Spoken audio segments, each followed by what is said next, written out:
मैं एक ही बात कहूंगा कि वो विपक्ष के नेता हैं, अपनी क्षमता से हैं कि परिवार के कारण है, लोग देश जानता है। लेकिन जब आप विपक्ष के नेता हैं तो कुछ तो संस्कारित बनिए, कुछ तो अच्छी भाषा का प्रयोग करिए। 14 से बोल रहे हैं कि सब मोदी जी की जीत फर्जी है, क्या मतलब है इसका? राहुल गांधी संविधान समझते हैं। सुप्रीम कोर्ट गए ना, सुप्रीम कोर्ट ने सब दिशा निर्देश किया ना, कोई स्टे किया क्या? न कानून समझते हैं, न सुप्रीम कोर्ट के आदेश को समझते हैं, खाली संविधान संविधान किए रहते हैं। मोटी बात बहुत साफ है, राहुल गांधी को वोट नहीं मिलता तो हम क्या करें? और उनके इस लक्षण से और इस आचरण से, जिस तरह की वो बदजुबानी करते हैं, जिस तरह से प्रधानमंत्री विपक्ष पर हमले करते हैं, देश उनको कभी नहीं वोट देगा। मैं एक ही बात कहूंगा कि वो विपक्ष के नेता हैं, अपनी क्षमता से हैं कि परिवार के कारण है, लोग देश जानता है। लेकिन जब आप विपक्ष के नेता हैं तो कुछ तो संस्कारित बनिए, कुछ तो अच्छी भाषा का प्रयोग करिए। 14 से बोल रहे हैं कि सब मोदी जी की जीत फर्जी है, क्या मतलब है इसका? कुछ समझते हैं आप? राहुल गांधी इस देश की जनता का अपमान कर रहे हैं, राहुल गांधी इस देश के वोटर्स का अपमान कर रहे हैं। जिन्होंने नरेंद्र मोदी को इतना वोट दिया, जिताया, तो अब नहीं समझते हैं कि जनता फिर जवाब देगी। ऐसा है, वो कोई बम ला दे, जैसे एक फुस हो गया ना, पटाखा निकला कर्नाटक वाला, ये भी फुस हो जाएगा। लेकिन सवाल ये है कि ना आपको संवैधानिक संस्था पर विश्वास है, ना आपको चुनाव आयोग पर विश्वास है, ना आपको कोर्ट पर विश्वास है, ना आपको मीडिया पर विश्वास है। आपको कहते हैं गोदी मीडिया, किस पर विश्वास है? सब जो राहुल गांधी कहेंगे वही सही होगा क्या?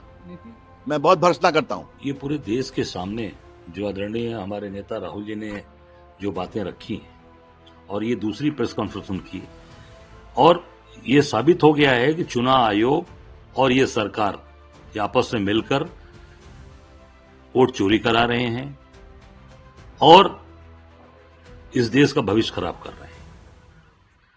जो लोग दिन रात मेहनत करके, परिश्रम करके चुनाव में काम करते हैं, लोगों के सुख दुख में खड़े रहते हैं, जीवन लगा देते हैं, उनका जीवन बर्बाद हो रहा है। अब जब यही तरीका अपनाकर पूरे राजनीतिक लोगों की हत्या की जाएगी, मुझे लगता है कि ये पूरे देश के भविष्य को बर्बाद कर रहे हैं। और ये मोदी जी यही काम गुजरात में किए, यही काम पूरे देश में कर रहे हैं, यही इनका गुजरात मॉडल है। और इससे पूरे देश के लोग आज ठगा महसूस कर रहे हैं और पूरे देश का भविष्य खराब हो रहा है। राहुल गांधी ने मुख्यतः कर्नाटक सीआईडी ने भी इसमें एप्लीकेशन दी है, साथ में सॉफ्टवेयर की मदद से इसको डिलीट किया गया। कर्नाटक सीआईडी ने 18 पत्र चुनाव आयोग को भेजे हैं, कई संदर्भ में 6000 के ऊपर जो वोट हैं, गड़बड़ी वाला पूरा मामला। देखिए, ये चाहे वो कर्नाटका का मामला आया सामने, राहुल जी ने रखा, महाराष्ट्र का हो, हरियाणा का हो, उत्तर प्रदेश के अंदर हो, ये चारों तरफ मिलकर लूट चल रही है। इसलिए ये पहले ही घोषित कर देते हैं। आपने देखा होगा कि पहले ही घोषित कर देते हैं कि इतनी सीटें मेरी आएंगी। कौन सा आपके पास सॉफ्टवेयर है भाई, या कौन सा ऐसी टेक्निक है जो आप बता देंगे कि इतनी सीटें हमारी आ रही हैं? इससे साबित हो रहा है कि ये पूरी तरीके से ये लोग मिलकर, जब चुनाव आयोग जो ऐसी संस्था जो चुनाव कराने का जिसका जिम्मा है, पूरी तरीके से पारदर्शी व्यवस्था से कराना चाहिए, वो मिले हुए हैं, तो सारी चीजें हैं, जितना वो उनको बता देंगे उस हिसाब से घोषणा कर देते हैं। राहुल गांधी ने कहा कि पहले वो अलग एक माइलस्टोन होगा। हाइड्रोजन बम का थोड़ा इंतजार करना पड़ेगा आप सबको, देशवासियों को, क्योंकि उसकी तैयारी हो रही है। हाइड्रोजन बम बनाने में थोड़ा समय लगता है ना, उसमें सारे केमिकल्स अलग अलग तरीके से जुटाए जा रहे हैं। मुख्य केमिकल्स में कहाँ कर रहे हैं? अब मैं समझता हूं कि सारी चीजें आ रही हैं, आपको सारी चीजें बता दी जाएंगी। हाइड्रोजन बम बनाने में समय लगता है, अब मुझे लगता है कि उसकी तैयारी चल रही है और बहुत जल्द आदरणीय राहुल जी वो हाइड्रोजन बम फोड़ेंगे। अभी प्रेस कॉन्फ्रेंस में एक और जो भी चीजें कह रहा हूँ, पूरी तरह से तथ्यों के साथ कह रहा हूँ, और मैं अपने देश से प्यार करने वाला एक नागरिक हूँ। मैं अपने संविधान को मानता हूँ, संविधान से मुझे मोहब्बत है और यहाँ के लोकतंत्र से मुझे मोहब्बत है। इसलिए मैं जो भी यहाँ पे कह रहा हूँ वो 100% सच के साथ कह रहा हूँ। नहीं, राहुल जी की कोई बात आज तक गलत साबित हुई नहीं। चाहे नोटबंदी के बारे में उन्होंने बोला, जीएसटी के बारे में बोला हो, चाहे वो कोरोना काल के समय बोला कोरोना आने के लिए। एक बात भी कोई नहीं कर सकता कि जो बात उन्होंने कही हो वो तथ्यों के साथ नहीं हो और कहीं न प्रमाण के साथ हो। सारी चीजें उन्होंने प्रमाण के साथ कहा है।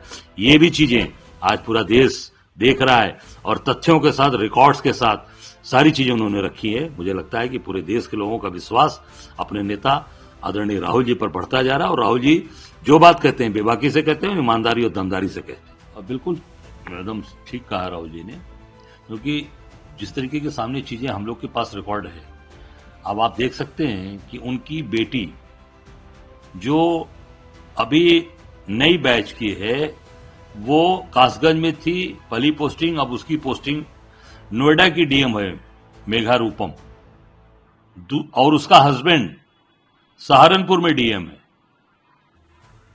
कोई बंसल है वो। और उनके बैच के कोई कितने अभी कोई व्यक्ति कहीं डीएम है ही नहीं, वो अभी नए हैं एकदम। और वो इनाम के तौर पर उनको दिया गया है। ज्ञानेश कुमार जी पूरी भारतीय जनता पार्टी की मदद कर रहे हैं, सरकार बनाने में मदद कर रहे हैं और पूरे रिकॉर्ड्स जो मांगा जा रहा है रिकॉर्ड नहीं दे रहे और उनके साथ मिले हुए हैं, तो उसका इनाम उनके बेटी और दामाद को यहां दिया गया है। छोटी बेटी दामाद वो श्रीनगर में उनका दामाद वहां पोस्टेड है, उनकी जो बेटी है वहां इनकम टैक्स में है। तो ये पूरी तरीके से ये लोग मिलकर इस देश को लूट रहे हैं, इस देश को बर्बाद कर रहे हैं, इस देश का भविष्य खराब कर रहे हैं।